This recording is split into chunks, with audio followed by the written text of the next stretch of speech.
Պարոն Արգելյան, ես վերջին օրերին ակտիվ քննարկվում է նաև Արցախահայերի սոցիալական խնդիրները, որոնք տարբեր սուբյեկտներ եւ ուժեր փաթեթավորում են եւ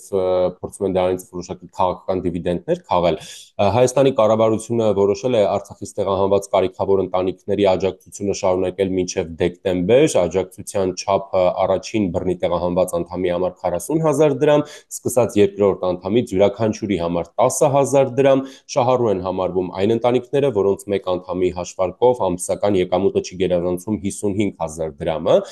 եւ նաեւ դրան զուգահեռ գործում է բնակարանային ապահովության ծրագիրը 3, 4 եւ 5 միլիոն դրամ ընտանիքի յուրաքանչյուր անդամի արդեն կախված թե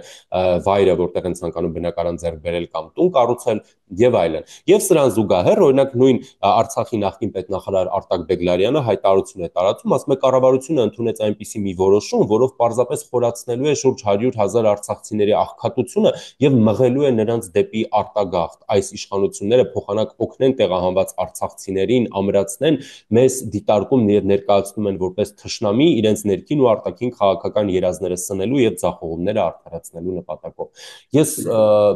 գլուխս որ պատինել տա, ես այս մարդկանց պատկերացումները աշխարհ ընկալումը եւ իրենց մասին անգամ իրենց սեփական պատկերացումը, իրենց քաղաքական անհեռատոսությունը, իրենց քթից այն կողմ ոչինչ չտեսնել, ես չեմ հասկանում ուղղակի։ Տեսեք, Արտակ Բեգլարյանը, որը նաև մարդու իրավունքների պաշտպան է եղել Արցախում, ես այդ անձին համարում եմ Արցախի այն քաղաքական կլանի վառ ներկայացուցիչ, որքան էլ հանդես է գալիս, չգիտեմ, եվրոպական կամ այսպես ինչ որ փաթեթավորմամբ, ով երկար տարիներ հարել է այդ կլանին եւ չենք տեսել երբևէ, որպեսի այդ 30 տարիների ընթացքում կամ իր այսպես ակտիվ քաղաքականությամբ զբաղվելու այդ ժամանակահատվածում արցախահայերի այսպես գոնե մենք գիտենք թե ինչպիսի իրավունքներ են խախտվել Արցախում, ինչեր են տեղ ունեցել Արցախում, սակայն ուրեմն ոչ մի այսպես ձայն չենք լսել այդ մարդկանցից եւ հիմա կարծեք թե իհարկե երբ մենք այսպես խոսենք մեզ կմեղադրեն որ կասեն այն ժամանակ այդ մարդիկ իրենց հայրենիքում էին ապրում եւ վերջերս 3 թե առաջ օրը ընթերցեցի նույն Արտակ Բեգլարյանի այսպես Հայաստանին ուղված թե Հայաստանի իշխանություններին ուղված այսպես որ ձեր հարևան հա այսպես ցեղասպան հարևանը հարձակվի եւ այլն փաստացի Արցախի քաղաքական այս էլիտան հա էլիտան ճակերտների մեջ փաստացի երբեք Հայաստանը այդպես էլ չհամարեց իր հայրենիքը եւ մեր ամենամեծ խնդիրը սա եղավ երբ որ Արցախա հայության այդ հատվածը էլիտան հա քաղաքական ես նկատի ունեմ իրենք այդպես էլ Հայաստանը չհամարեցին հայրենիք եւ փաստացի իրենք Արցախը շատ ավելի բարձր դասեցին քան իրականում գոյություն ունեցող պետականությունը եւ հայրենիքը ինչը եւ Հայաստանին վերաբերվեցին որպես խոպան որտեղ կարելի է գնալ մեծ փողեր աշխատել եւ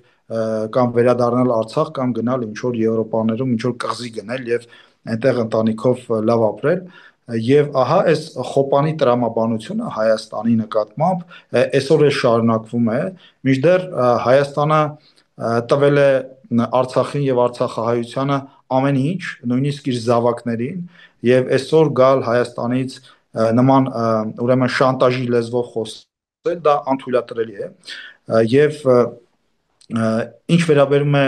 ուրեմն այդ սոցիալական ծրագրերին ապա այսպես ասենք նույն այդ քաղաքական իմ տեղեկություններով նաեւ նույն այդ քաղաքական էլիտայի որոշ շրջանակներ Արցախի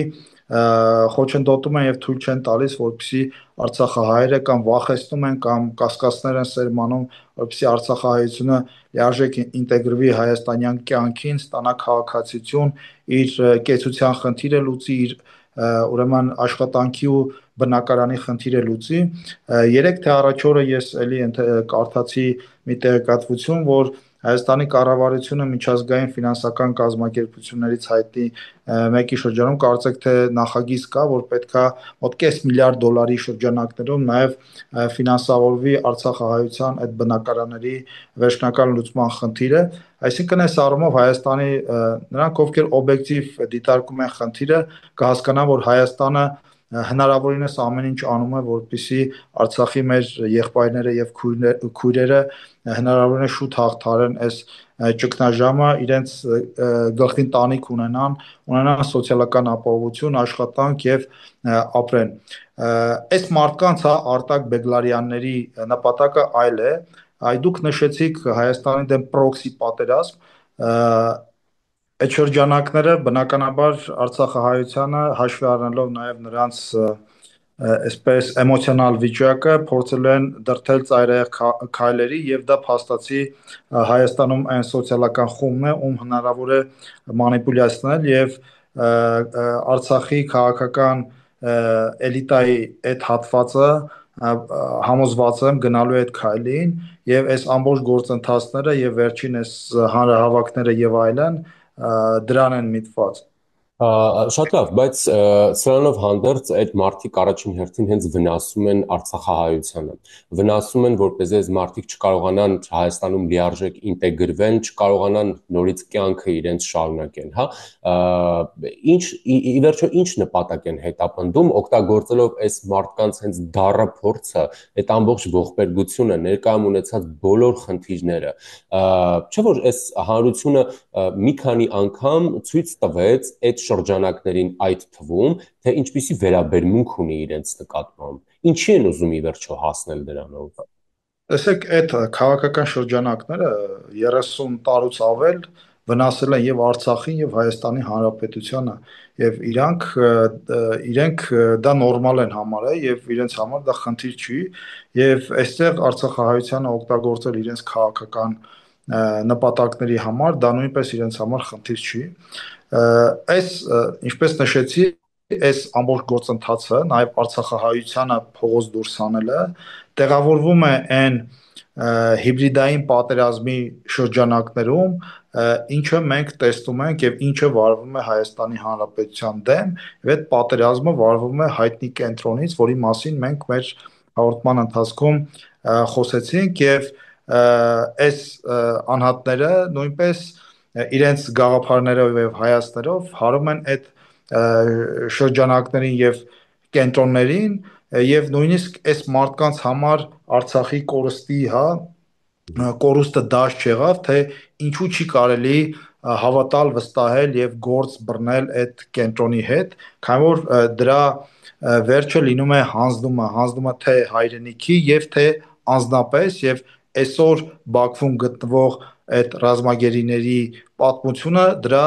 վառ վկայությունն է, որքան էլ որ այդ նույն շրջանակները փորձեն Հայաստանին մեղադրել այդ մարդկանց ճակատագրի հարցում։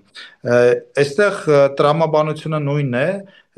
իսկ տրամաբանությունը հետեւյալն է, որ մեծ առումով տրամաբանություն գոյություն չունի։ Այս մարդիկ գործում են իմ տպավորությամբ այսքանից հետո գործում են կոնկրետ միգուցե հրահանգներով, չգիտեմ որտեղից, եւ այս մարդկանց գործողությունները այնուամենայնիվ չի համապատասխանում Հայաստանի Հանրապետության պետական, ազգային եւ անվտանգային շահերին եւ ինչ որ մի պահի այս մարդիկ նաեւ սպառնալիք են ներկայացնելու Հայաստանի Հանրապետության ինքնիշխանությանը, անկախությանը, պետականությանը եւ ժողովրդավարությանը եւ Հայաստանի Հանրապետության իշխանությունները պետք է գործեն ելնելով այդ ուրեմն դիտակետից։ Այսինքն դուք ինչպես նշեցիք, հա, Արցախի օրինակը ունենալով, այսինքն այդ Ղարաբաղյան կլան կոչվածը ցանկանում են նույն ճակատագրին արժանացնել Հայաստանին։ Տեսեք, այդ կլանը այսօր զրկվել է իշխանությունից,